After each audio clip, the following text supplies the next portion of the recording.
Hey Glendale Korean Church fam.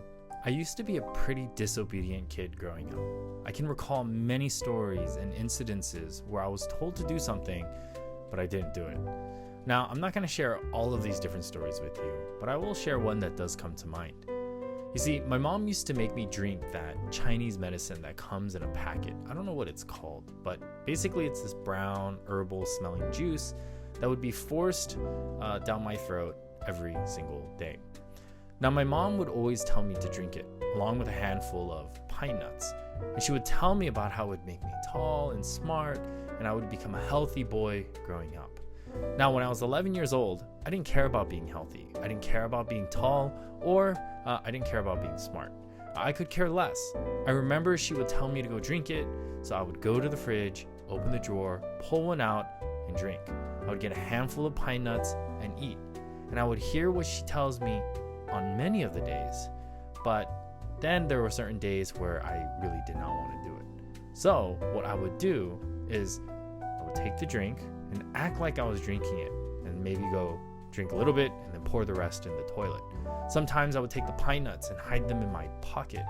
One time I really didn't want to eat it. I was getting fed up with my mom, so I threw it all over the kitchen, thinking that I did the right thing and the smart thing, that now she's not going to make me eat it because it's all over the floor. She made me pick each and every single one of them up, and then I had to eat another handful of pine nuts. You see, parents don't want you to just hear what they're saying. They want you to obey them, to do what it is that they tell you to do. Today's key words are hear and obey.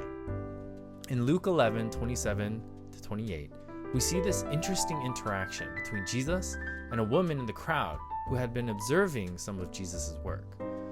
It says, "As he said these things, a woman in the crowd raised her voice and said to him, 'Blessed is the womb that bore you, and the breast at which you nursed.' But he said, 'Blessed rather are those who hear the word of God and keep it.'" You see, this lady wanted to focus in on Jesus' family and give him honor for what he was doing. It was almost like the lady was saying, "Jesus, your mom must be so proud of you." But Jesus takes a completely different approach, and instead of receiving this apparent compliment, he points out the more important notion of hearing and obeying the words of God. You see, it's one thing to hear what Jesus has to say to us. It's another thing to obey. But without obedience, what we hear has little to no meaning.